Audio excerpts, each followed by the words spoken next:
Welcome, DFS Jaggers, to a brand new special show that we are starting this week. We are going to do an NFL recap show and an outlook to week two. This is going to be our weekly show where we recap the events of the previous week in the NFL when it comes to how teams are looking and fantasy outlooks on specific players. And then we also give a little look ahead to the upcoming week. So today we'll be basically talking about some major games that went on this past weekend and week one of the NFL, and how we felt about some players and how things are looked. Week one was pretty wild, and we're gonna kick off week one of the show, and Bowman's already introducing himself into the show, as you can see in Chris's screen. But I just want to welcome my co-host Chris Caldwell. How you doing, Chris? It co-hosts now. Yeah, that's Bowman the dog. But I'm doing great, man. I'm still a little, hungover from Vegas, reeling from that Ravens loss, but ready to talk some football. Let's go. Yeah, man. As you guys know, me and Chris were in Vegas for 4 days for the Ravens game, and to be completely honest with you, I haven't drank since Monday, and it's Wednesday now, and I am still dying. I don't know when this hangover is going to end, and as soon as we're done recording tonight, I think I'm just going to go straight to bed. For real. But yeah, it was a pretty wild week one. Me and Chris were at Circa in Vegas at the sports bar. Basically, they have a huge pool outside, and we were watching all the games at the same time. They have like a 1,000-inch, maybe even bigger than that screen, and they were showing all the games. So yeah, it was pretty exciting. Week one, a lot of upsets, a lot of crazy stuff that we're going to get into. We basically what we did was we basically narrowed down to 10 games that we want to talk about from this past week. So we're going to kick it off talking about the Thursday night game, which we didn't watch in Vegas. We watched it at home. Cowboys and Bucks. Cowboys covered the spread. They lost the game, but they did end up covering at the end. So that was a pretty interesting game. What'd you think about the Cowboys Bucks game, Chris? To be honest, a bit closer than I thought it was going to be. Cowboys look really good, man. Especially on the road against defending Super Bowl champions. Any questions about whether like Dak Prescott is back and fully healthy? Those have already been answered. So I was pleasantly surprised by how well the Cowboys played. I know I don't want to say on defense because they did give up a lot of points, but I thought their defense was kind of going to be atrocious, but they kind of hung in there a little bit against Brady. So that's my first take on the game. Yeah, and I'll give the take of the same take that I've been giving all preseason, that Ezekiel Elliott is absolute trash. He looked terrible in that game, but it's not. As far as the fantasy aspect goes, it might not be a bad time to maybe buy low on him if you can trade for him in a league that, maybe if you're giving up someone like, I don't even know what's a good equivalent to Ezekiel Elliott. Like, who would you trade for Ezekiel Elliott right now? Yeah, my number one note on this game is don't sell low on Zeke. Yeah. Absolutely not. It's not time yet. I'm not selling low on Zeke until week 3 or 4. I think a good trade for Zeke 1-for-1 right now would be someone like who had a decent game or a pretty good game in week 1, like Miles Sanders. Yeah, I was just thinking Miles Sanders is like a good. Let me think who else. It's going to have to be someone with some name recognition that did good. I would say David Montgomery, but I don't even know that I would give up David Montgomery for Zeke. But yeah, someone in that range, like a middling running back 2 that you drafted but you really don't like, someone like that. So if you want to throw out some 1-for-1s for Zeke, I think it's fine. I mean, this is probably his worst game of the year, right? So nowhere to go from up.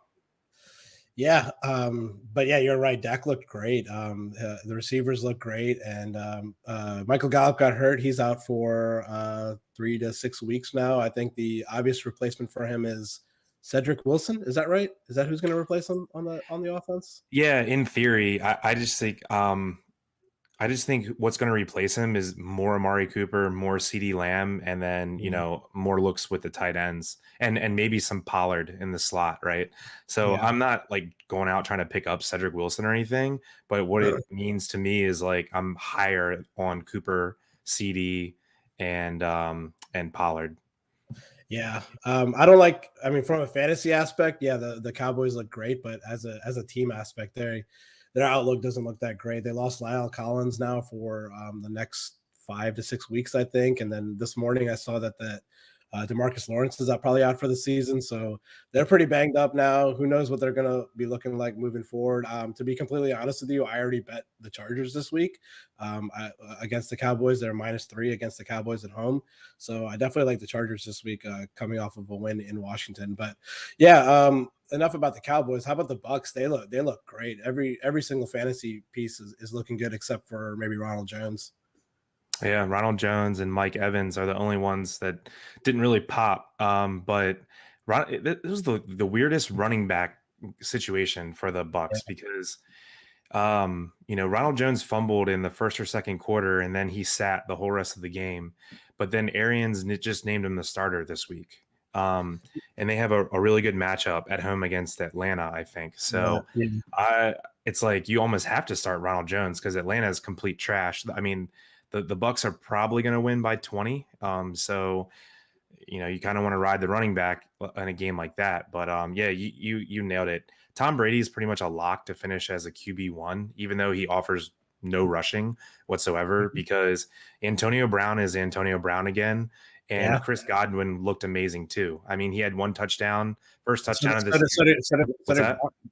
So did Gronk. Gronk looked good too. Two TDs for Gronk. I mean, Gronk looks in shape, and he just has that chemistry with Brady. That one touchdown he scored, he was actually a blocker on the play. I don't know if you remember it. He was on the right side. Yeah. He like picked up the defensive end, and then he just went out for a pass instead. It was like pretty sick.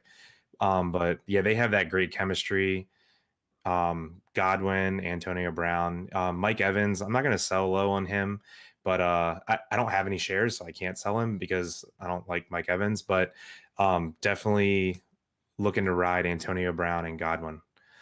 What are your power rank the Bucks wide receivers for the rest of the season, you think? Godwin's number one for me. He was at the beginning of the year. He stays that way. In a PPR, I might lean Antonio Brown over Mike Evans, but if it's only a half PPR or standard, I'm still going Mike Evans. I mean, the guy has 1,000 yards in 7 straight years. He just had a bad game. It's fine.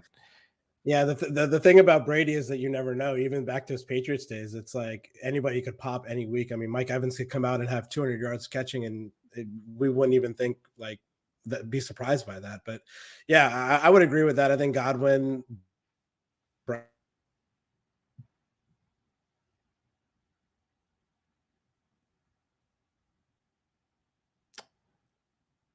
Well, it looks like Rick went away. So yeah, I'll say a little bit more about the Bucks. It was pretty good um, to see Gronk back to proper form. He looks like he put on a little bit of weight, got back into game shape, and he has that excellent chemistry with Brady. So Gronk was probably listed to start the year as tight end 12 to 16 in that range. And I think you can comfortably play him as a top 10 tight end moving forward. So I think that's about it with that game. My end, it looks like Rick's still missing. So we'll just keep it moving. So next game we're going to talk about is Vikings Bengals. So this was a pretty interesting game. I think it's two teams where we were kind of interested to see how they would look this year. The Vikings didn't have much change in the offseason, but interested to see how Justin Jefferson takes that next step. But the Bengals, they have a lot of offensive pieces, and you kind of want to see the hierarchy of how those pieces were used. So, hey, Rick, you're back.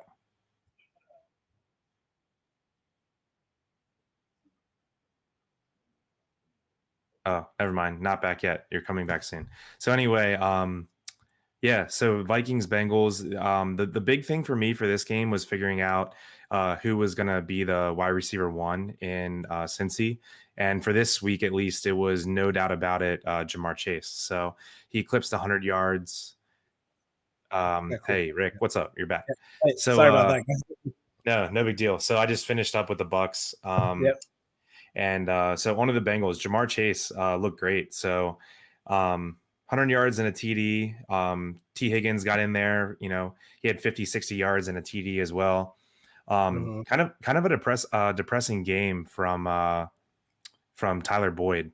But we'll talk about him a little bit later as maybe a buy low opportunity, or if someone does something dumb and cuts him. But yeah, what do you think about Vikings Bengals game?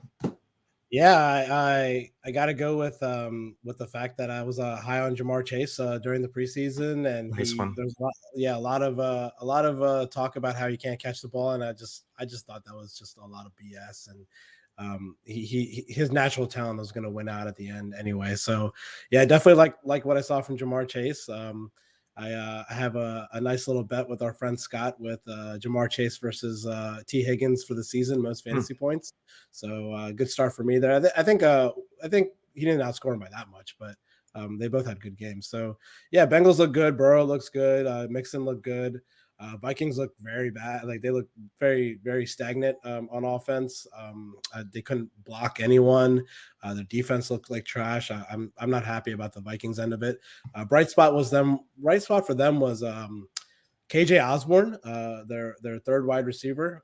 I saw him have a good game, and he's available in pretty much everywhere. You can pick him up anywhere you want. So if you have a spot open for KJ Osborne, is not a bad stash on your bench. So definitely like that. But what did you think about the Vikings? Yeah, man. My biggest takeaway there was Kirk Cousins. If you guys watched our show earlier in the year, we were pretty high, or I was high. I think you agreed with me that in a 2 QB league or super flex league, Kirk Cousins is my target as my QB2 100% of the time. I mean, the guy is just freaking rock solid. And Yeah. he's like a machine. He gives you the same game every game. You get 250 to 300 yards and 2 or 3 touchdowns, and 15 or 20 rushing yards. It's automatic. So Kurt hasn't changed. He's the same guy. He's going to finish 100% chance QB 12 to QB 16 on the year, and that's perfectly fine for a 2 QB league. So Yeah. I was a little bit surprised with Adam Thielen, man. He's not washed. 9 catches and 2 touchdowns. I have no Cousins loves Adam Thielen. in the red zone. It's like he just stares at him. It's pretty cool. But Justin Jefferson didn't have a touchdown, but he missed one by about like 6 inches. So he played pretty well too. He had a couple nice catches. I'm not too worried about like Dalvin Cook having not the greatest game in the world. I'm not worried about that moving forward from a fantasy aspect. But best thing for the Vikings that happened this weekend was that everyone else in the NFC North lost, so they're tied for first. Yeah. Dalvin didn't have like a crazy game, but he had 26 touches, over 100 yards, and a touchdown. So like out of your first round pick, I mean, if you're getting that every week, I think you're good. So I'm not worried about Dalvin. Do you know what he was on the week? RB. He was top 5, top 10. No, he wasn't top 5. If I had to guess, I don't know. Probably around like 11 or 12. Gotcha. Yeah. It was kind of a boring game, but there's some bright spots on both ends that I liked. From a fantasy perspective, but I definitely like what I saw out of Jamar Chase. Definitely like what I saw out of Joe Burrow. So Bengals, I think, are going to be very, very excited moving forward this year. Any other takes on the game, Chris? No, just it was the Bengals wide receivers look good, but it was the Joe Mixon show, man. He had 33 touches, and he was his typical self. Like he's not really a home run hitter as a runner. He's just like he grinds out the 4 to 6 yard runs and does it with authority and like wears the team down. So he's back, man. He's healthy. Yeah, that was always his biggest thing was being healthy. We saw how good he was in college in Oklahoma, and that running style that he had ferociously in college was going to translate to the NFL. And he's always been this like fringe RB1, RB2 guy, like scary to draft in drafts. But when he's healthy, I think he's an RB1, lock and load, ready to go. So definitely like what I saw in Mixon this year. Not happy with the fact that the Ravens have to face them twice a year, but we'll see how those games go. All right, so next game we're going to talk about is the Philadelphia Eagles beating up on the Atlanta Falcons. They won the game 32-6, easily covering the spread. Falcons look like trash, man. What do you think? Yeah, my number one takeaway for the Eagles was don't get too excited. The Falcons suck. I wanted to talk about this game because I feel like the Eagles were like our big conundrum of the year of like they have these cool fantasy pieces, but we're not real sure how they were all going to work out. It's like in a vacuum, there's like 5 really cool pieces to own, but we'll see how it works. Well, for this week at least, it worked great. Jalen Hurts looks friggin' legit. Again, it's on turf against the Falcons, who looked like a dumpster fire. So I'm going to wait another week or two before I, crown him, next coming of Russell Wilson. But dude, he just looks so in charge. Like when he would take off and run, it's like he doesn't even sweat. He just has like a smooth, like little stroll about him. I just love to see how calm he was. But yeah, he even got touchdown passes to his top three receivers. Like you got Devonta, Reagor, and Goddard. So it's pretty cool that pretty much every piece that we wanted to see do good did good. Miles Sanders had a great game too, and even my man Kenny Gainwell, got a touchdown. Man, I called it. He showed up. He even had a second touchdown that got called back. So the Eagles, you can't knock them whatsoever. They had a slam dunk game. What do you think? I agree. Jalen Hurts looked great. Miles Sanders looked good. Kenneth Gainwell looked good. I mean, there's nothing not to like about that Eagles game, but take it with a grain of salt against the Falcons. You never know. So, but on the other side of the ball, the Falcons, I don't know, man. They just don't look good. Ridley had like 5 targets on the first drive or something like that, like 5 catches in the first like 2 drives, and then didn't have a target like the rest of the game. I don't know what the hell was going on there. And Kyle Pitts had 4 for 31, whatever for an NFL debut. Their backfield's a mess. I mean, looks like Cordell Patterson and Mike Davis are getting like splitting time there. So I don't know. That team's kind of a dumpster fire. I'm not really sure what to expect from them. Maybe Arthur Smith can implement a game plan for them, but who was my biggest QB fade of the year? Matt Ryan. 35 pass attempts for 164 yards. Are you kidding me? That's like disgusting.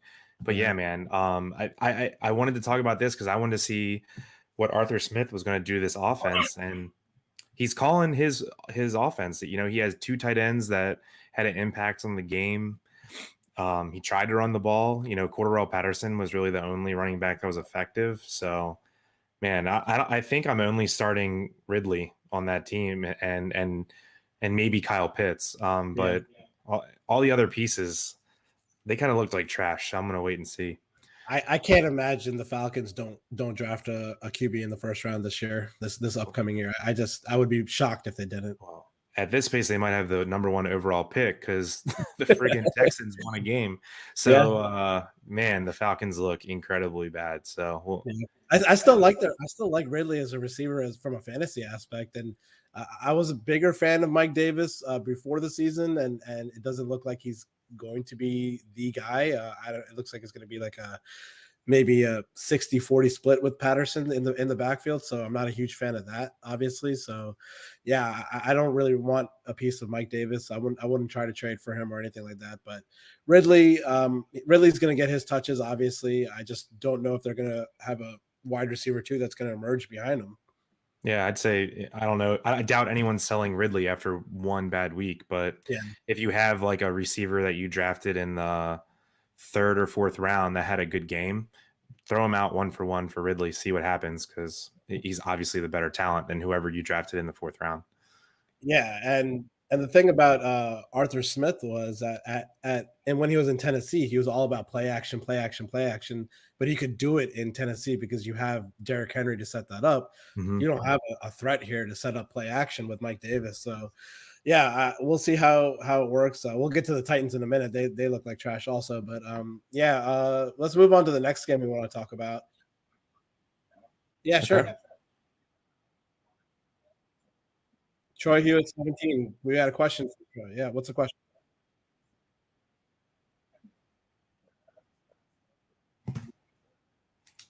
One more time. Say that again.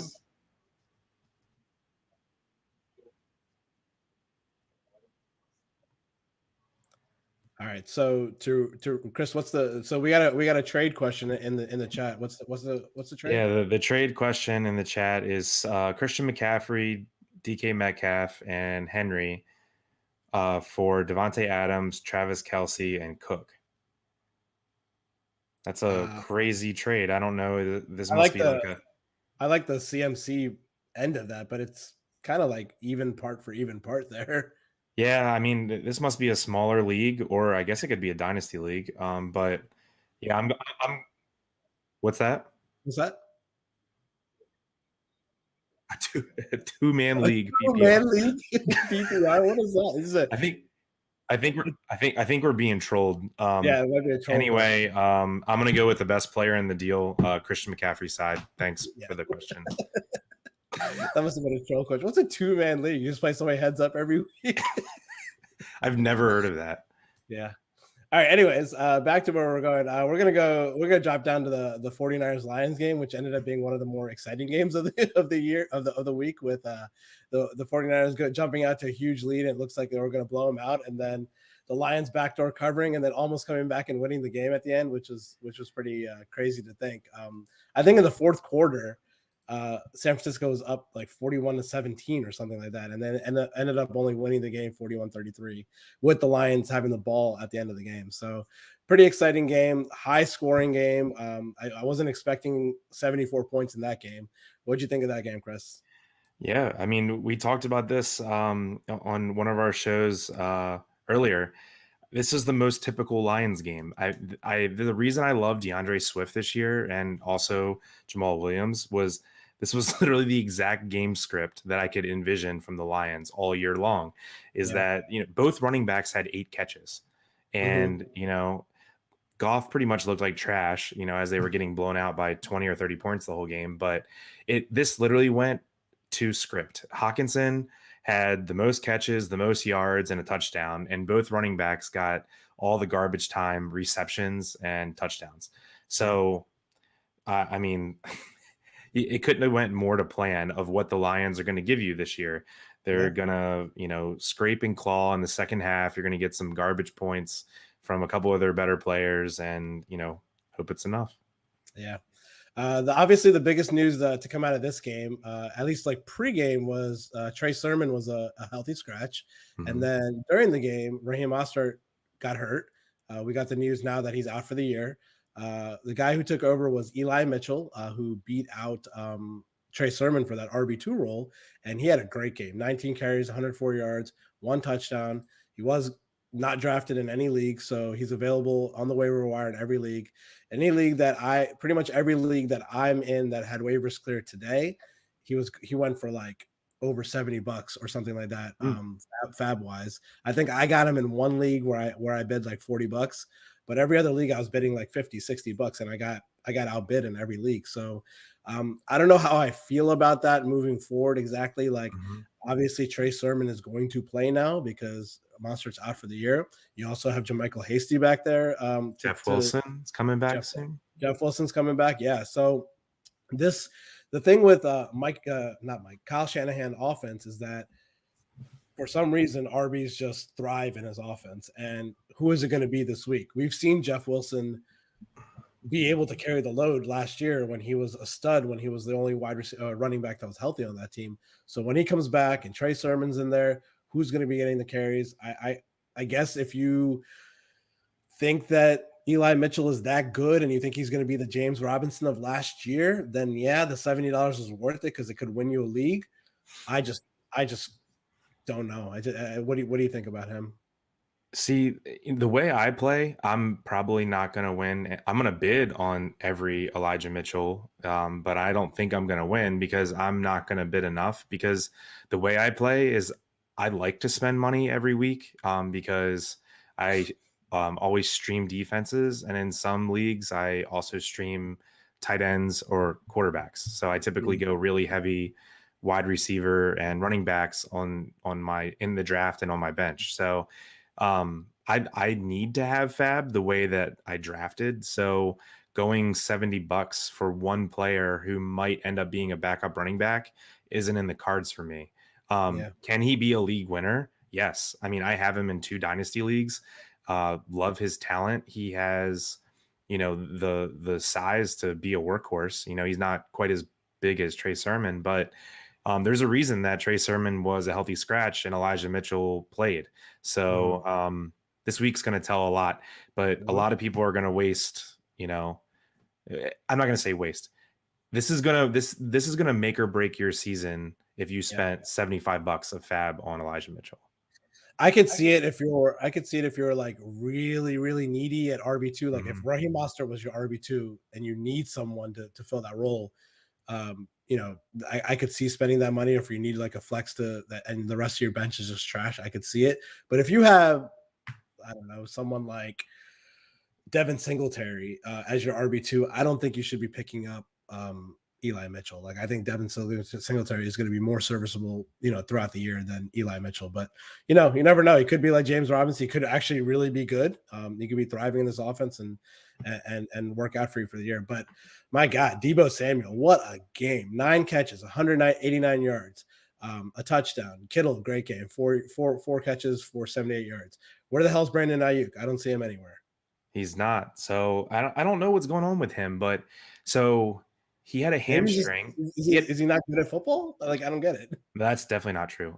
So he had a hamstring injury and, he kind of wasn't practicing. And then he was cleared on like Wednesday or Thursday from his injury and he dressed. And I think he played some snaps, but he got no targets.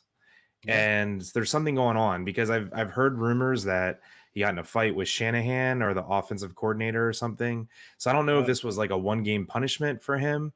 But it could also be, they just wanted to dress him and only really rely on him in an emergency because of his hamstring. So he's kind of, perpetually hurt. So they might have been taking it easy with him because, I think he is their number 1 receiver. But my God, like Deebo Samuel just said, I'm the alpha now. So I remember the thing on Samuel last year was he can only run the ball, like take reverses or like catch screen passes. And he was like, nope, I can do way more than that. So that was pretty cool to watch. He's a boss with the ball in his hands. He's a fun player to watch, man. Yeah. One other thing I am going to say about the whole Eli Mitchell thing is that we did see it in this game. If they get down to the 10 or 5-yard line, Trey Lance looks like he's coming in the game, and he's gonna take that Taysom Hill kind of role, and we saw from Justin Fields too, also in the Bears game, and he's gonna run an RPO and possibly steal a goal line touchdown from here and there. So I don't know exactly how many touchdowns these running backs are going to score on the 49ers. So tread lightly, be careful. That's all I can really say. Just remember, for every Elijah Mitchell that turns into a James Robinson, which is like one ever, there's 7 Dearness Johnsons. Remember him from last year? Everyone spent all their money on him, and he gave you no serviceable weeks after that.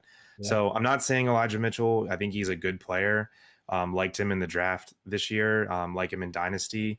But with Trey Sermon, with Jeff Wilson, I'm just saying, really think hard if you want to spend 75% of your money in the first week, because it's going to handcuff you a lot of the rest of the season. Yeah, I agree. All right. Yep.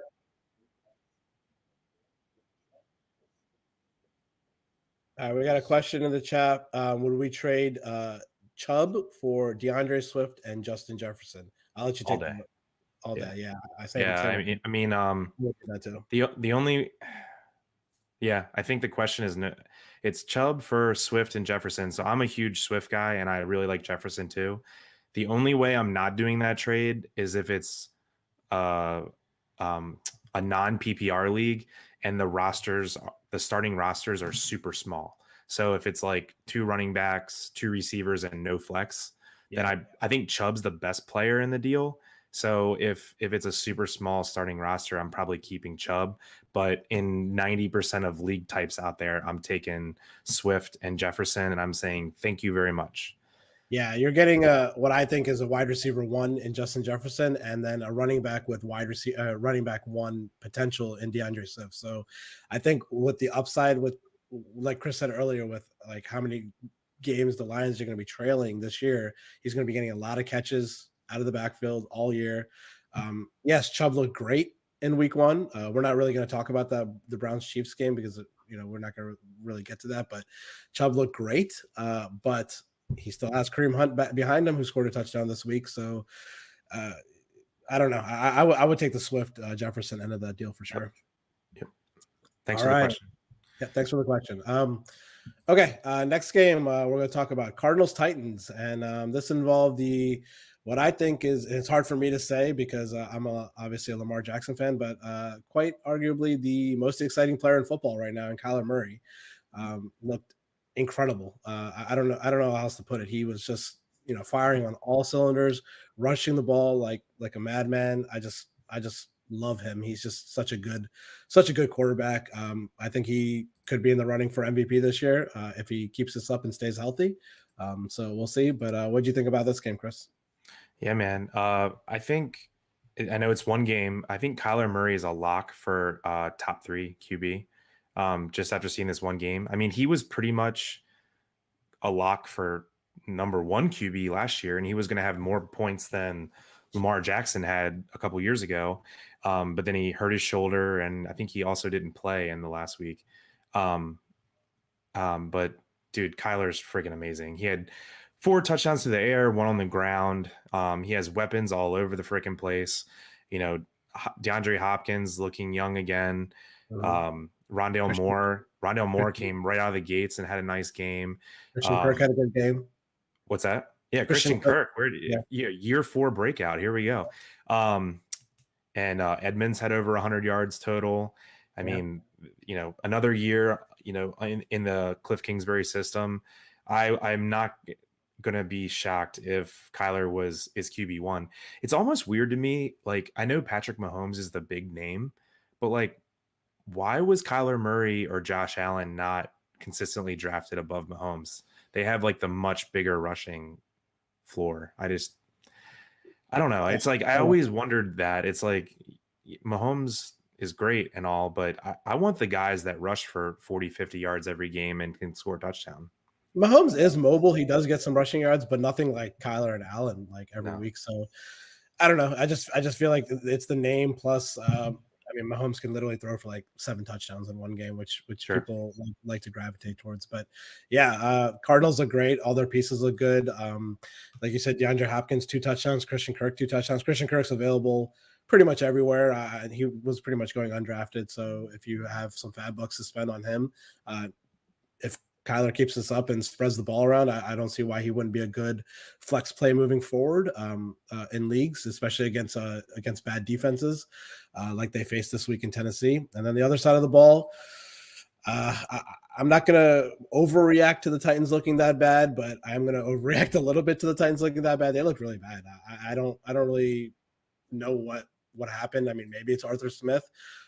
They went from last year going like 60% play action, 65% play action. This game, I think they went like 15 or 20% play action with Derrick Henry. And yeah, they were behind in the game a lot, but that's just, I don't know. I don't know exactly what happened on that side of the ball. Yeah, it was I looked this up. They were 31% play action last year and 10% this game. Yeah, it's something like that. Yeah, it's pretty rough, man. And what would you give me if I said the Titans' leading receiver was going to be Chester Rogers? Like, I didn't even know he was on the Titans. Yeah, me neither. That's pretty wild, man. It's like AJ Brown and Julio Jones, and that offense looked like it was running in quicksand. They looked freaking awful. And I don't know if Arizona's defensive line is that good or the Titans' offensive line is that bad, but Chandler Jones literally lived in Ryan Tannehill's pants the entire game. I think he had 5 sacks, right? 5 or 6 sacks, yeah. Yeah, that's incredible. I mean, that's got to be one of the most in a game ever. I think it seems like from that first game that JJ Watt signing was a little underrated, under the radar, because you have to game plan for JJ Watt, and if you're blocking on that side of the line, Chandler Jones is just gonna run free and make live in the backfield. So I think that was a pretty underrated signing this past offseason. Yeah, for sure. I still think, if I think Derrick Henry's kind of in that, the Zeke conversation where if someone, on your message board of your league is saying like F Derrick Henry, like, or F Zeke, throw out, Miles Sanders for Derrick Henry or David Montgomery for Derrick Henry. I'll take that chance that, Derrick Henry just had a bad game. I mean, he's still Derrick Henry. So He's still I'm, Derrick I'm Henry, but don't we see him usually like thrive in like November and December, like when it gets like cold yeah, outside? I'm not Like he worried. always he always Yeah. starts the season like kind of slow. But yeah, I would buy on Derrick Henry right now for sure. And yeah, I don't really have else to say about that. I mean, I think that I would trade Miles Sanders for Derrick Henry straight up right now Yeah. for sure. So my decision tonight, as I'm doing like all my fab bidding before I go to bed, is if I want to put in bids on Christian Kirk or Rondale Moore. Kirk had a little bit of a better game because he got in the end zone twice, but Rondale Moore was a player I was really excited on coming into the season, and he played really well in his first NFL game. And he's kind of like, a raw-ish player. So seeing he's doing that well that early, I'm really intrigued. So I got to decide. I definitely want a piece of this offense. I got to decide which piece I want. AJ Green even had 2 catches for 25 yards. Yeah, it might be his best game of the year. He sucks. Yeah. But yeah, it doesn't get much better for the Titans this week. They're traveling up to Seattle, with the 12th man in Seattle. So that's a little teaser I'm going to give for the end of the show when we talk about our week 2 outlook. Dude, I love Seattle this week. I think Tyler Lockett's scoring 2 again. Yeah. So I'm glad you mentioned that. Play everyone. I mentioned this on our last episode that the Titans defense might be like historically bad, and it looks like they are. Just play all the players against the Titans. I think they're really, really bad on defense. Yeah, I agree. All right. So next game we're going to talk about Bills Steelers. Very, very disappointing game for your Bills Mafia out there. Very disappointing game for me. I had a huge bet on the Bills on Sunday. Last leg of a parlay where I hit the first 2 legs, and was very sad when they blew a 10-0 lead at half. But I don't really know what to take from this game exactly. Fantasy aspect wise, Najee Harris was on the field for 100% of the Steelers snaps, which was pretty impressive. So, but he didn't really have the greatest game on the ground. 16 for 45 yards. So, I don't know. What do you think? Yeah, man. I rewatched this game, like the 45-minute version, and I looked at the box score like 5 times. I just don't know what to take away. This was the most like uneventful ho-hum football game that's ever created. It's like the weirdest thing. So Josh Allen, he looked off, like something, he just definitely wasn't clicking that day. But again, it's against Pittsburgh. So Pittsburgh has top 5 defense in the NFL. So I'm going to give him a pass for a week. And Josh Allen's going to be there for sure. So the thing that was kind of interesting for the Bills was Zach Moss didn't dress. So gave Singletary some run. He actually looked really good. 6.5 yards per carry.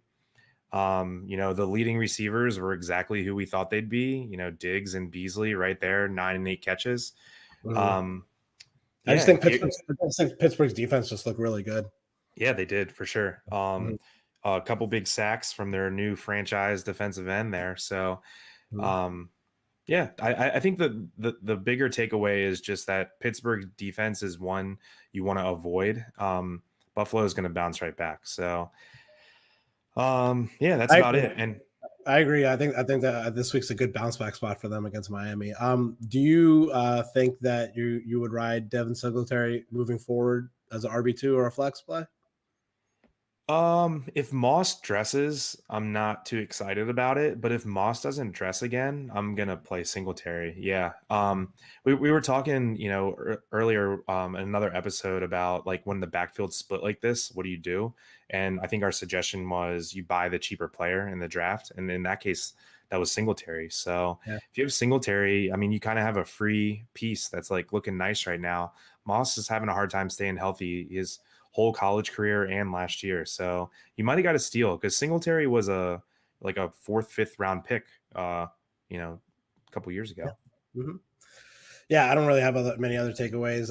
Steelers wide receivers, pretty much what we expected. Juju had the most catches in the most yards in the out of their main receivers. So Claypool 3 for 45, Deontay Johnson 5 for 36. He's the only one that got in the end zone. So Bills defense, I guess, looked pretty good too. It was pretty much a slugfest, kind of like what I wasn't expecting that, to be completely honest with you. I thought it would have been a little bit higher scoring, but I think the Steelers look good, and I think they're definitely, like we talked about in the over-under win total show, 8.5, probably the easiest bet on the board for their over win total this year, and it's scary. They're looking good, so I don't know. Moving forward, I definitely want a piece of that offense with their wide receivers and Najee. 100% of the snaps is pretty wild for a rookie in his first game. Trade Zeke for Najee Harris. Yeah, I would absolutely do that. Yeah. I know you drafted him before, Najee Harris, but trade Zeke for Najee Harris right now. Yeah, for sure.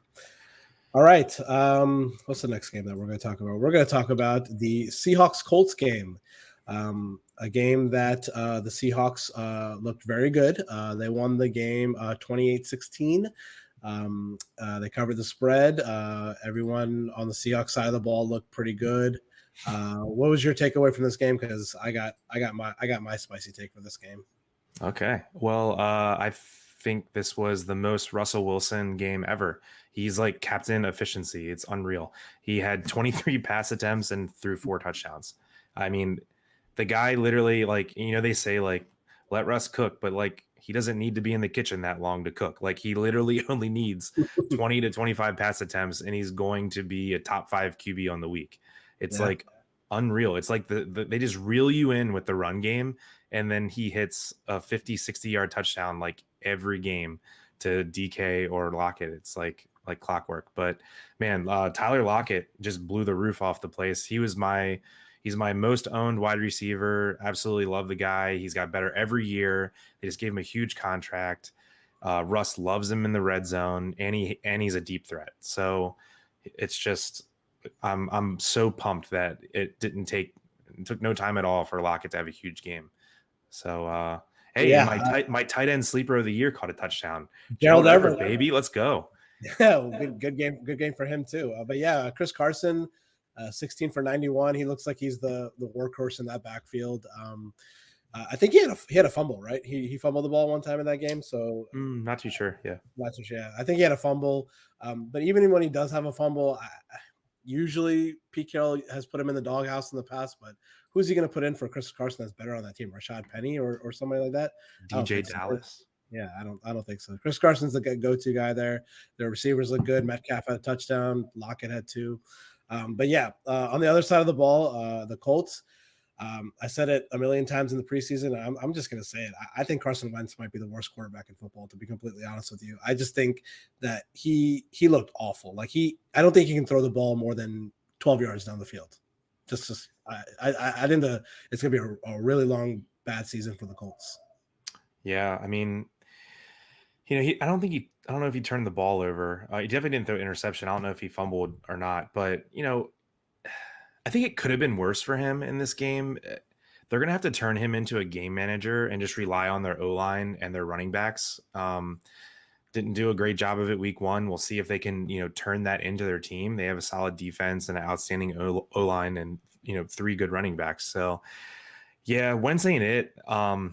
You know who Wentz reminds me of a little bit towards the tail end of his career is Joe Flacco, Mr. Checkdown King. Like the piece of that offense that I want fantasy wise is Nyheim Hines. The guy had, what did he have? Like 7 catches or 8 catches? 6 or 7 catches. Yeah. Yeah. It's like Jonathan Taylor led the team in catches and yards.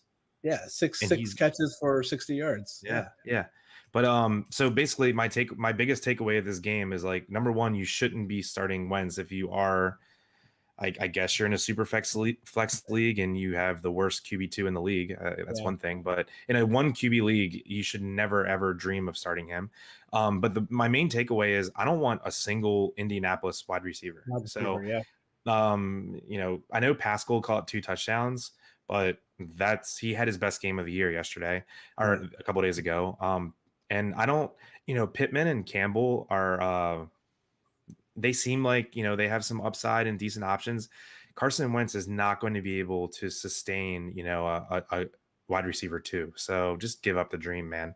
Yeah, we'll see. We'll see what happens when T.Y. Hilton comes back. When is he supposed to come back? In 5-6 weeks, something like that? I don't know. Yeah. Something like a month. Yeah. But he's old too. So I mean, that just messes it up. That just messes it up even more because I also don't want TY, and he just takes more snaps away from Pittman. So yeah, the piece of that offense that we want is Jonathan Taylor and Naheem Hines as a flex play for sure. Yep. But yeah, I like my call on the Colts under for a win total for the year. It's looking good for me. I took the over on that, so I'm gonna need a change of philosophy here. They need to get their backup quarterback in there, Sam Ellinger or whoever they're about Eason Stick, whoever it is back there. It needs to be Jacob Eason. Yeah. All right. Yeah, it's enough about that game. Let's go to Broncos Giants. Broncos look good, man. Teddy B. I saw a crazy stat about Teddy B today. Guy has 25 career starts in the NFL. He is 22-3 against the spread. That is wild. 22-3 against the spread as a starter in the NFL. The guy gets no respect, I guess. No respect. Broncos look good, man. I'm actually pleasantly surprised with how they looked. I was not expecting that, but biggest news from this game obviously is Jerry Jeudy. I thought he snapped his leg in half, and I thought he was going to be out for the season. We saw it on the screen. I was like, ugh, that looked bad. But it looks like it's just a high ankle sprain that should be back in about 4 to 6 weeks. Yeah, I was positive that he broke his leg. That looked disgusting. That injury was nasty. But sorry. Yeah, so the big takeaway from the Jeudy injury is, high ankle sprains, especially one that was that bad. You might play in 4 to 6 weeks. I don't think you're coming out guns blazing in the first week or 2 you're back. This is the perfect time, so I had someone in one of my leagues drop Cortland Sutton because he had 1 catch. So I am literally blowing my bank to acquire Cortland Sutton because I think Cortland Sutton and Noah Fant are great. They are stock up big time because they had, Cortland Sutton, he didn't have a great game, but he's coming off an ACL tear. He's gonna, he just needs to get his feet under him a little bit. And I think he was their number 1, even when they had Jeudy. So, throw out a wide receiver that you drafted late in your draft that, had a really good week 1, throw him out for Cortland Sutton because they're going to see Cortland Sutton had 1 catch and this wide receiver you're offering had 7 catches and a touchdown. Just get it done. Trust me. If Judy's not going to play for almost 2 months, you're going to have some really nice games out of Cortland Sutton because, like you said, Teddy Two Gloves, he looked nice, man. He supported 3 wide receiver 2 or higher last year. Yeah. Curtis Samuel, Robbie Anderson, DJ Moore. So he's not super flashy, but Two Gloves gets it done. He's efficient. We'll talk about it later. We're gonna have a waiver wire segment at the end of the show. I'm trying to pick up Tim Patrick everywhere. I think he's a good wide receiver. I think he's gonna be a good receiver for Teddy B to go to. So I like Cortland Sutton too. If you have him, definitely don't drop him. That's like the weirdest thing I've ever heard. But if you have a spot for Tim Patrick on your bench, I wouldn't mind that as a stash. See how he does for a couple weeks, and if he doesn't do anything, then you can drop him. But I think he could definitely flash in this offense. So I definitely like that as a waiver wire pickup. The other surprising thing for me was Melvin Gordon. I mean, what the hell? I thought he was bad. He looked good.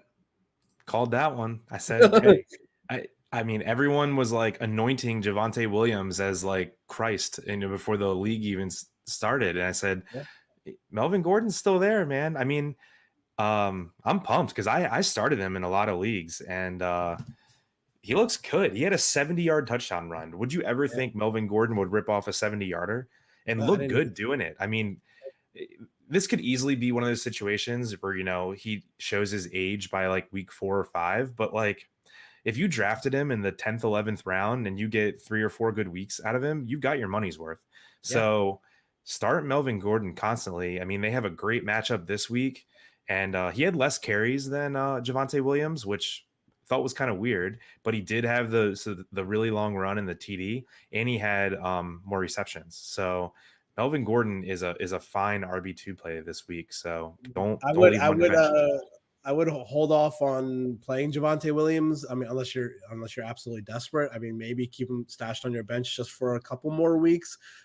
Melvin Gordon is obviously very old and he could get hurt any moment. So I think Javonte Williams skyrockets to an RB1 for sure if Melvin Gordon gets hurt. So hold on to him. Don't drop him or anything stupid like that. Just hold on to Javonte Williams for now. We'll see how the next couple weeks pan out with if Melvin Gordon can keep this up.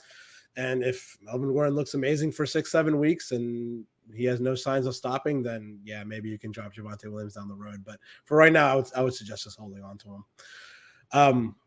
Yeah, other side of the ball, Giants look really bad. Obviously Saquon didn't look the greatest. He had 10 carries for 26 yards. Devontae Booker for 4 carries for 7 yards. Nothing great out of the backfield. Sterling Shepard was a bright spot for them. I did pick him up in a couple leagues with waivers today where he was available.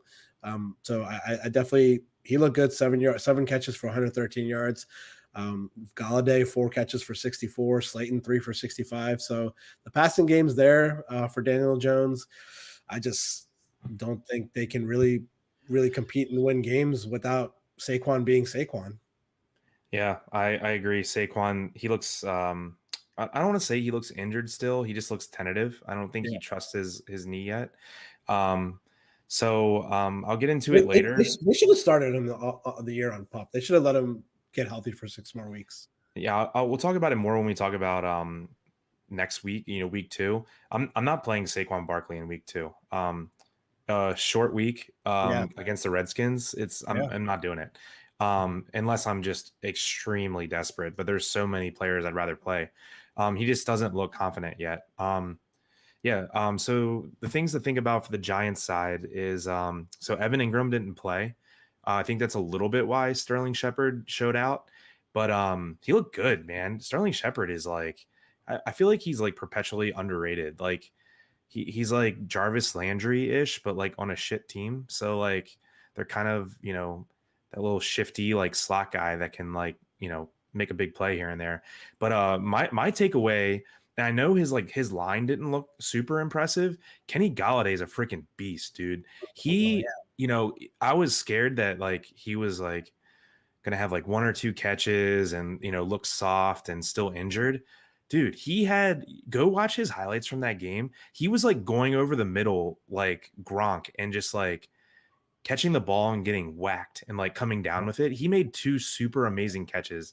I'm just like, I was a big Galladay guy because he kept falling super late in drafts, and I'm pumped.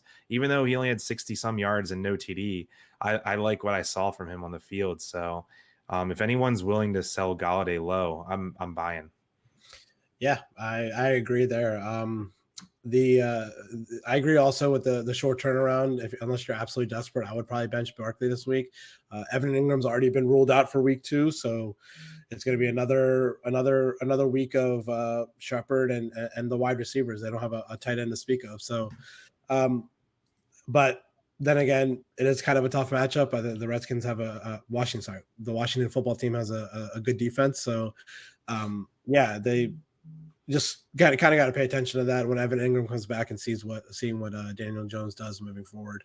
But yeah, Kenny Galladay looks good. If you can buy low on him, I would. He definitely looks like him and Shepard look like the guys. I wouldn't try to pick up Kadarius Toney or anything like that. Not too super high on Darius Slayton either. So if you have a chance to buy low on Galladay or a chance to pick up Shepard on the waiver wire, go for it. Yep. All right. Next game. Saints Packers, one of the most surprising games of the week for me. Mm-hmm. I was pretty shocked by this game, to be completely honest with you, from both sides of the ball.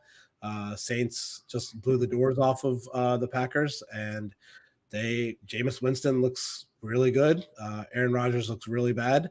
I'm not going to overreact too much to the Packers. I'll get really nervous for the Packers if they don't beat the Lions this week on Monday night as an 11-point favorite. But what were your takeaways from this game? Yeah, just a little bit about this game, but just in general is like don't overreact on one game or even two games. I think what this was is, Rodgers had a lot of, off the field stuff this offseason. The Saints, this was kind of, they just had the hurricane roll through. Their defense is really good to begin with. And I think this was just a really emotional opening day game for them. And they caught Rodgers napping. I mean, he looked like shit. And, their defense was top 5 in the NFL last year, and it still is now. So if there's something to be learned from this, I'm learning that I don't really want to play people against the Saints, and that Jameis is probably not in jeopardy of being benched at least for the next 4 or 5 games. No. So that was my main takeaways for the Saints. Yeah, I've always been a big fan of Jameis. I just didn't think he had the best. I didn't think he had the right system in Tampa. I think that under Sean Payton, I think he's going to flourish. He had, 5 touchdowns, no interceptions. When the hell was the last time Jameis Winston didn't have an interception in a game? The guy was like an interception machine. More than a third of his passes were touchdowns. Yeah, that's How many attempts did he have? 20 attempts. 20 attempts. 14 of 20 for 148 yards and 5 touchdowns. Yeah, sorry, more of a third of his completions were touchdowns. Yeah. Wow. Yeah, he didn't even throw for like 150 yards, did he? No, 148 yards. It's weird. So just don't overreact too hard. I know you're gonna see some people in your leagues that like go, pretty hard for Juwan Johnson. Essentially, I don't know if he's like, I would call him like the tight end 2 or like wide receiver 3 there. Does he have a tight end designation in fantasy? Yeah, he has tight end designation. Okay. So that's kind of an interesting thing, though. It's like I was kind of big on Adam Troutman coming in to the year, but he's primarily known as like a blocking tight end, and he did see twice as many targets as Juwan Johnson. I think Juwan Johnson only played like 12 snaps or something like that, but he did have 2 touchdowns. But just keep an eye on how they use him. If he's going to be that athletic specimen in the red zone, it's worth hanging on to if you're light at tight end. So if they put him in, every time they're down at the red zone, I think I might want to roster Juwan Johnson. Do you want any piece of any of these wide receivers? Deontay Harris, Marquez Callaway, any of these guys? Chris Hogan? I think Marquez Callaway is going to be one of the most dropped players for this reason. No one knew who he was 2 months ago, and they got super sold on him because he had a huge preseason, and Michael Thomas is hurt, but people aren't like married to him because they don't know the name. So now that he had a bad one game and like Jameis did well and he wasn't a part of it, I think people are going to be like, well, I'm not emotionally attached to that person, so I'll just cut him. Right. So I think Marquez Callaway, and I'll get to it later, but you got to pay it when waivers run, pay attention to who people drop, because I think Marquez Callaway is going to be one of the most dropped players this week. So if you have someone on your bench, at the end of your bench, like a second tight end or a receiver that, you drafted in the last round, pick up Marquez Callaway. Yeah, I agree. Definitely pay attention to people drop, because there is a second round of waivers usually on like Friday or Saturday or something like that.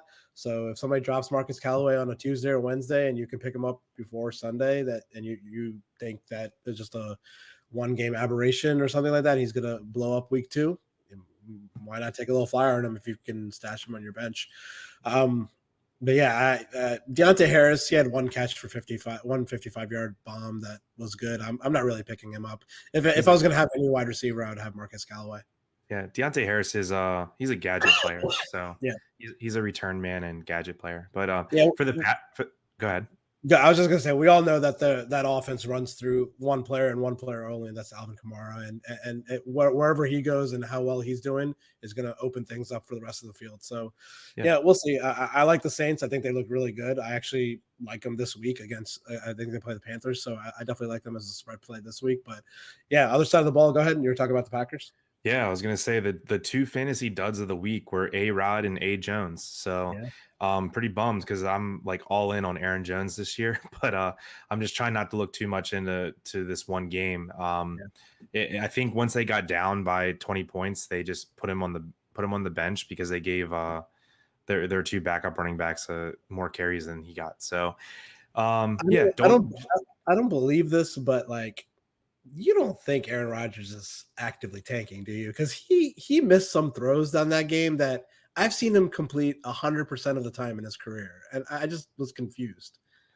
Nah, man. I don't think he's emotionally there yet. I think he was so like drained from getting in, that fight with the team the whole offseason that I think it's gonna they're gonna start, 1-2 or something like that, and then he's just gonna take off. I mean, there's no way he's tanking. I mean, he he wants another big payday. I mean, the guy's what, like 37? I mean, he can get a 3-year contract after this year, with a contending team and Yeah, get but paid.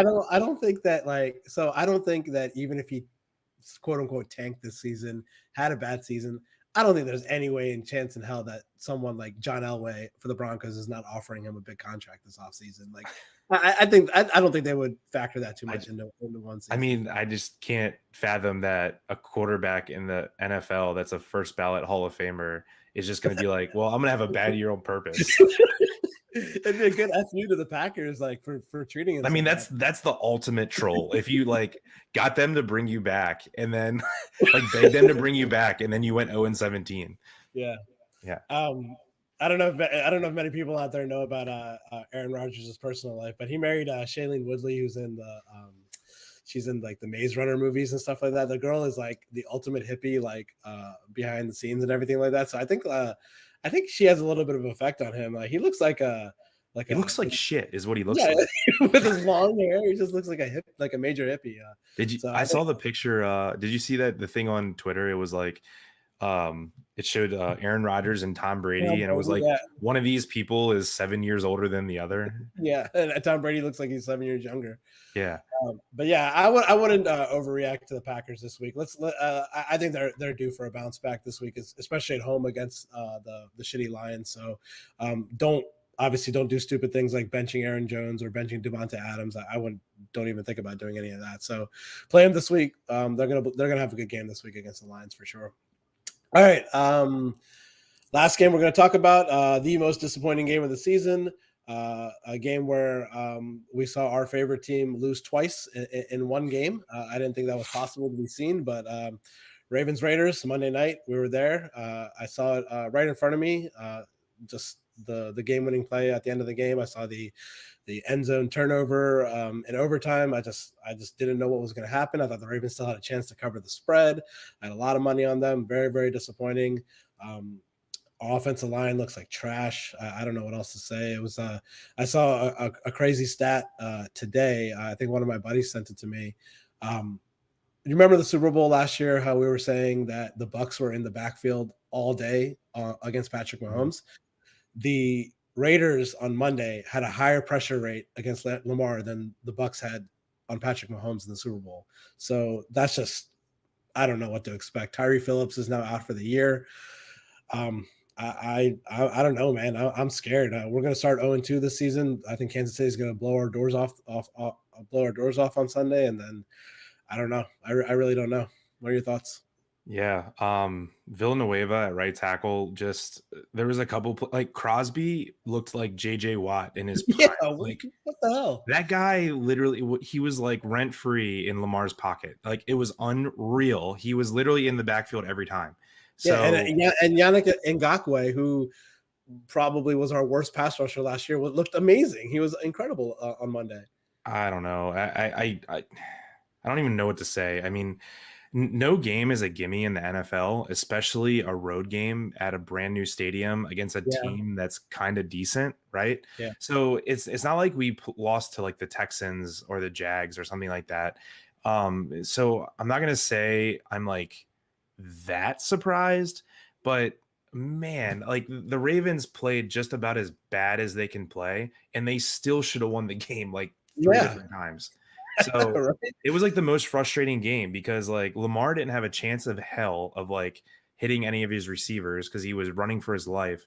And we Yeah. still, there was like, we were one play away from winning the game like 4 different times. We made none of them. So anyway, my We had the lead with 50 seconds left. Like you gotta stop them and not 37 seconds left 37 seconds left. Like you can't give up like 50 yards in 37 seconds like that. in two plays.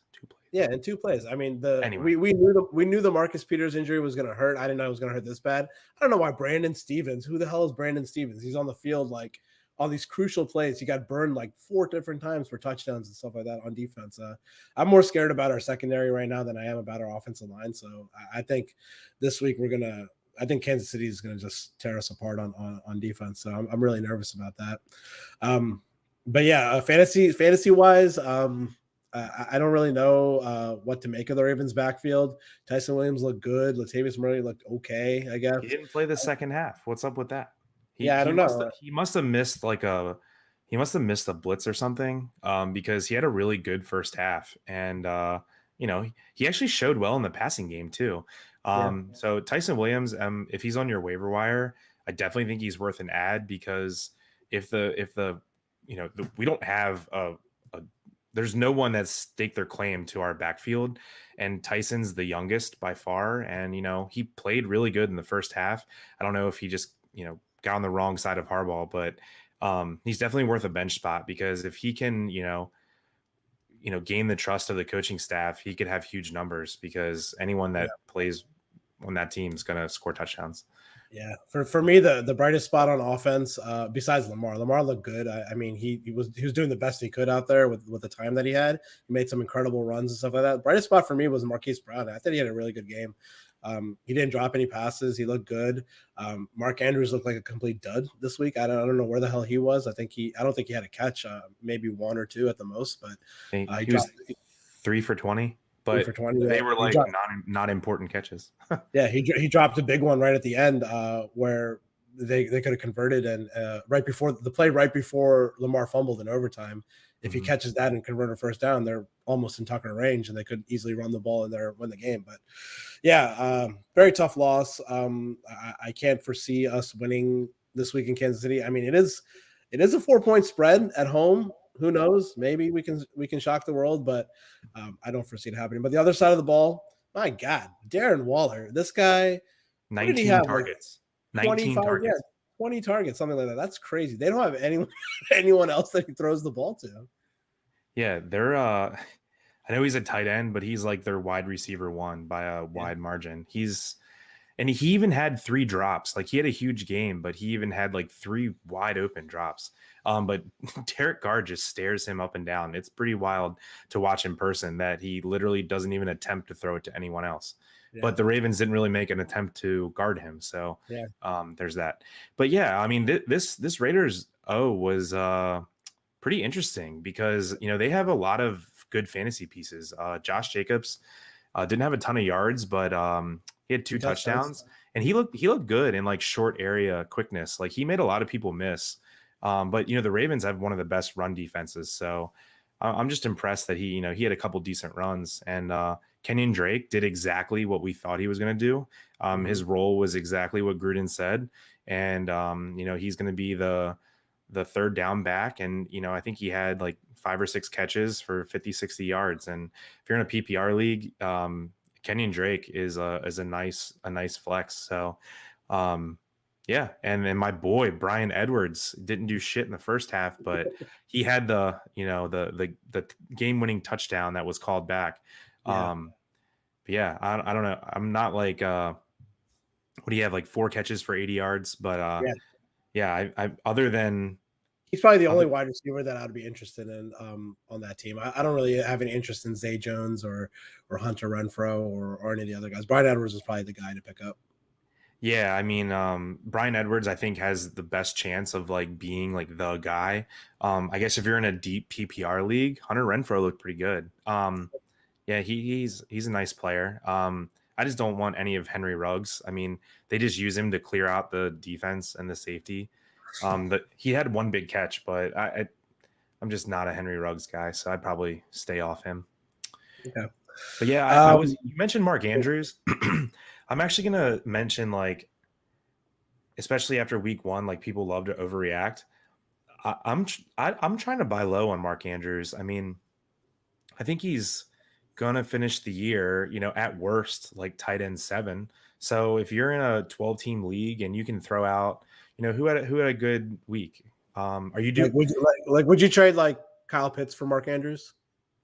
no? I think most people probably drafted Pitts like equally or higher than Andrews. I think I'm rather have Pitts, but so here's my question: would you trade Gronk for Mark Andrews?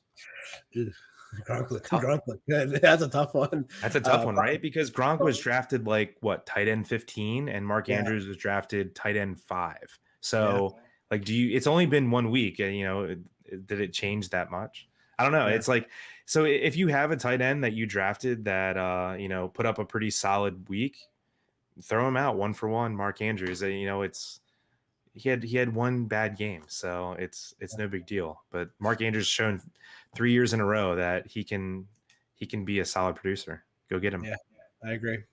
All right, that's gonna wrap up our game recaps for the week. We're gonna touch a little bit on waiver wires and free agents now.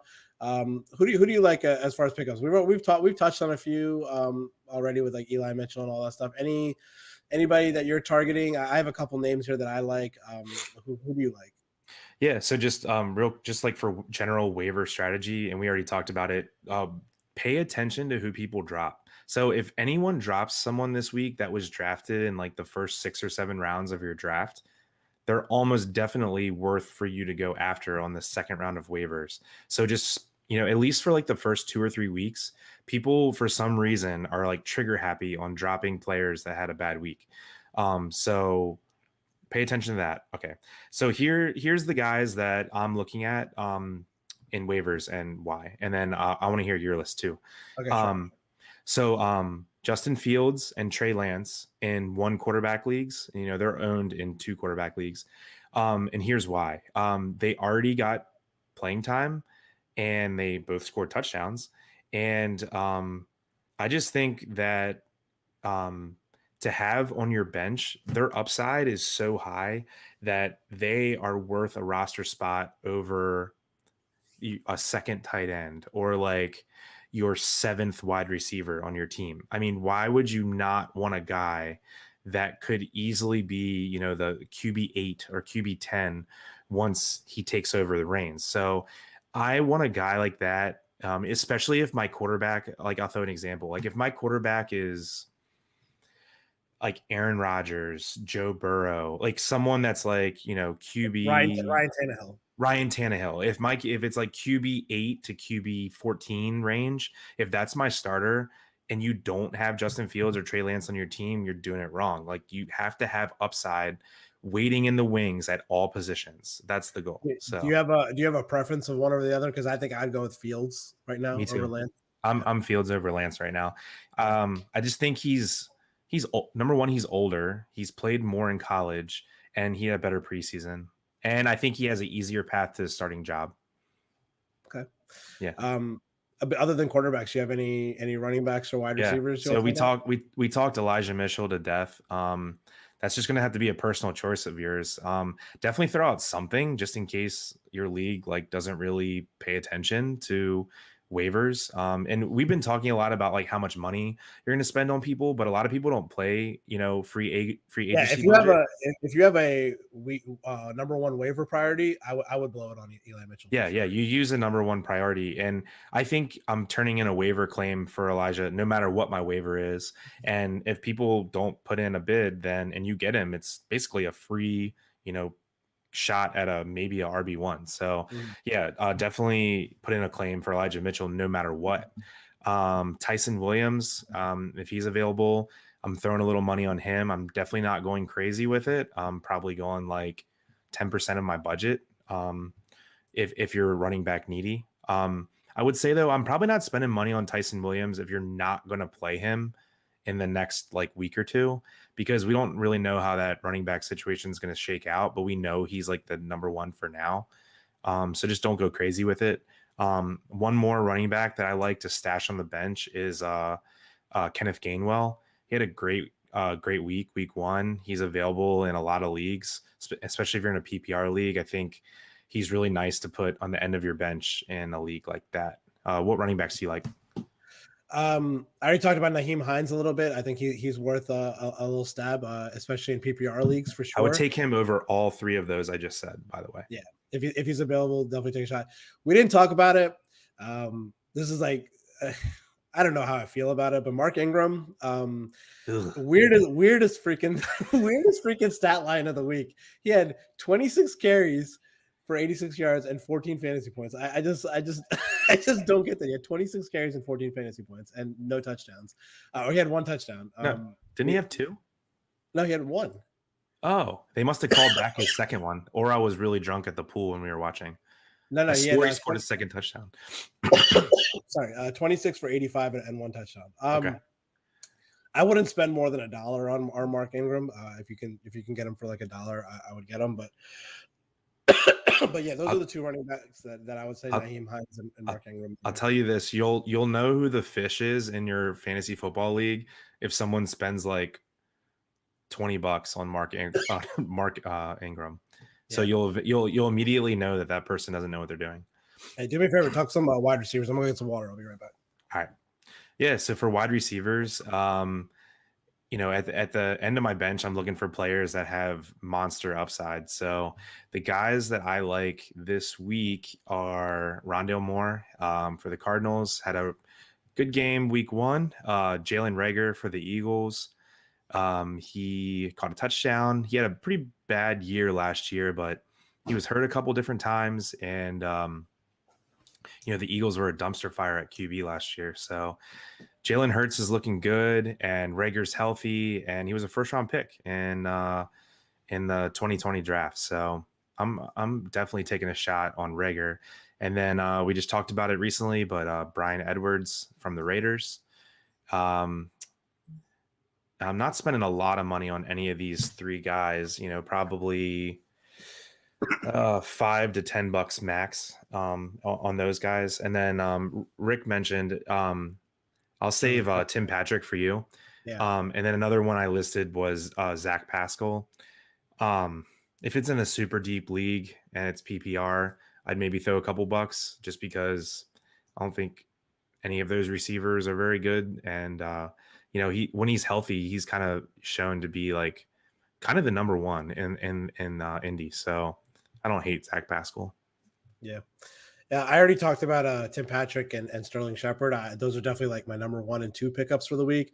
I'm going to give you a couple other names that I like that we didn't really touch on. The first guy we didn't touch on him because he didn't play in week 1. I think if he's available, I think you should try to maybe throw a couple bucks at Jamison Crowder. And I'll tell you why. Zach Wilson this past week, I think Braxton Berrios was playing out of the slot, and I think he had he was 9 or 10 targets or something like that. And Jamison Crowder is a much better receiver than Braxton Berrios. So I think as a rookie quarterback, especially in PPR leagues, I think Jamison Crowder is going to be a really good PPR machine this year. I think he's going to get like 10, 11 targets like every game. They're not going to be like huge long catches or anything like that. We're not expecting that out of him. He's going to get like those right down the middle, like 10 11 yard catches. So and, while you're talking about the Jets, I have a couple things for you. Mm-hmm. So because I've already seen it happen in a couple leagues where the waivers have run. All right, what are you doing if someone in your league drops Michael Carter? And what are you doing if someone in your league drops oh my gosh, I'm blanking. Who's the Jets? Elijah Moore. So what are you doing? Because they both had shit games and they're both on the Jets. And I've seen Michael Carter dropped in 3 of my leagues. Yeah, I really don't have an answer for that. I don't know. I don't know. I don't know what to do. I guess you have to expect that at some point Michael Carter, they're going to give him a shot at the starting role, right? Yeah, I would say if you can pick him up with no expectation of needing to play him in the next 2 or 3 weeks, I'd rather have Michael Carter over Tyson Williams or Mark Ingram, obviously, someone that might be able to help you like immediately if you're desperate. But yeah, I think it's kind of like, Michael Carter was what, 10th round pick or maybe earlier. So I'm taking a shot on someone that was drafted by the fantasy football community like decently high, 2 weeks ago. Like, he had one bad game, guys. It's not a big deal. So you got to pay attention of who people drop and then assess the end of your bench and just stash upside. So Yeah. I think I would rather take a shot at Jamison Crowder over Elijah Moore, to be completely honest with you. But they're both pick upable, I guess. I need to see a little bit more out of Zach Wilson. He didn't look great in that first game, and they just lost Mekhi Becton too for a couple months, so he's going to be running for his life. Their offensive line is not looking that great, but yeah, Jamison Crowder for me. And then one other name I'm going to throw out there. We didn't talk about this game at all. But Nelson Aguilar, he had a good week one. Mac Jones looked pretty good. He went 5 for 72 for 1 touchdown. He looks like the primary guy between him and Jacoby Myers. Nelson Aguilar looks like the more available wide receiver 1 for that team. He was the wide receiver 1 on the Raiders last year, so he's been turning his career around the last couple of years. So if he's available on your wide receiver and you need a wide receiver 3 or a flex play or something like that, I wouldn't be the end of the world to play Nelson Aguilar for sure. Especially this week. They have the Jets this week, who are a dumpster fire on defense. I would definitely pick him up for this week. For sure. Yeah, I was gonna say if Aguilar is available, I want to play in your league, but some leagues are just really short, starting spots and benches, Yeah. so he could definitely be out there. And with Mac Jones at QB, it's an upgrade over Cam for all the wide receivers. Aguilar should not be available, so if he's there, you got to pick him up. Yeah. Yeah, that's pretty much it for me. You have any tight ends you want to talk about? I don't really have any. A couple. I said Juwan Johnson earlier, but I think there's 2 guys that I'd rather have over Juwan Johnson if you're kind of tight end needy. Mike Gesicki had like no stats this week, so he's going to be dropped. I'm not really a Gesicki guy, but no. See, I can't believe he is I'm vouching. the worst. He is the worst tight end ever. I can't believe I'm vouching for him because I'm not really a Gesicki guy. But here's the thing: is like, I don't know if would you be. I'm not going to be surprised though if next week he has 6 catches, 80 yards, and a touchdown. I would rather have Juwan Johnson over Mike Gesicki. Wow, a guy that played 12 snaps. Yeah, Gesicki's so bad. He had, I think, how many targets did he have? I think he had 2 targets with no catches. No catches. Okay. They get Will Fuller back this week. Tua's going to be thrown to the wide receivers. I take it back because I think they play New England this week too. Yeah. So it's like he's gonna have a goose egg again. Never mind. Don't pick up Mike. I changed my mind mid-show. Okay, so here's who you should pick up if you need a tight end this coming week. Jared Cook. Yeah. Had a pretty good game last week. And he gets Dallas this week, and that's going to be a freaking shootout. So if you're desperate for a tight end, you had Evan Ingram as your tight end or something like that, go get Jared Cook. He's a really good play for week 2. Yeah, I'll throw one name out there that not many people know about. His name is Tyler Conklin. He's a tight end for the Vikings. He doesn't have much competition there. I think he's like the only tight end on that roster. Chris Herndon is there, but I think he's like banged up. But if you're desperate for tight ends this week, I think they have a pretty good matchup. Who do the Vikings play this week? Let's see here. They have a good matchup. Yeah, they're the Cardinals, who, I mean, they're okay. They're not the greatest at guarding tight ends. It'll be a high-scoring game. It'll be a high-scoring game. So yeah, maybe you can backdoor into a touchdown. So if you're really needy at tight end, Tyler Conklin or Jared Cook, like Chris just said, those are some tight ends you can stream for sure. Cool. You want to talk about week 2 real quick? Yeah. We're going to go ahead and do a quick outlook on week 2. I'm not really going to talk about fantasy for week 2. I'm just going to give some bets out, but I'll let Chris take the lead here. He's going to talk about some fantasy stuff for week 2 that he likes, and then I'll give some early bets that I like. Go ahead. Yeah. So just for week 2, not going to get too specific about any specific players too much, but just kind of talk about general strategy. So there's 4 games this week that have super high totals with multiple teams with good offenses, and their defense is also lacking. So I think there's a couple games this week that could hit like 68, 70, 75 points. So play as many players as you can in these 4 games. Chiefs, Ravens, Cowboys, Chargers, Titans, Seahawks, and Falcons, Bucks. So if you're ever, wishy-washy between 2 players, who do I play in my wide receiver 3 or who do I play in my flex? Always go, if player 1 has, a over under of 44 and player 2 has an over under of 52, I mean, that sound like a big deal, but the flow of that game is going to be much more up and down, back and forth. So you want to shoot for upside. So go for players in those games. And then, on the flip side, there's a couple games where I'm not starting any player from those teams. The Thursday night game, Giants and the football team, the only player I'm starting on either side of the ball, and we already talked about how I'm not playing Saquon Barkley this week. I think I'd play almost anyone I'm playing Naheem Hines over Saquon Barkley this week. So pretty much anyone that has shoes on, I'm playing over Barkley. So Antonio Gibson is the only player I'm playing, and I mean that. Terry McLaurin too, right? Nope, I'm not playing Terry McLaurin. Nope. Oh, wow. There's almost, there's so many games with like high totals where I'd rather play the wide receiver 2 than McLaurin, because this game has like a 41 or 42 over. No, it's 40, a 40 over under, and McLaurin gets James Bradberry. James Bradberry's a freaking app. He's like Jalen Ramsey-esque, and he is going to follow McLaurin all over the field. Okay, so if you play in a league with 3 wide receivers and like 2 flexes, you probably can't get away from playing McLaurin. But if you play a standard league that has 2 wide receivers, 2 running backs, and 1 flex, I promise you can get a better option this week than Terry McLaurin. Call me out next week if I'm wrong, Rick. But yeah. I don't think McLaurin, is doing well. I just can't imagine like drafting him and not playing him. He's so good. But we're about to do that with Saquon, and he was first round. McLaurin was a 3rd round pick.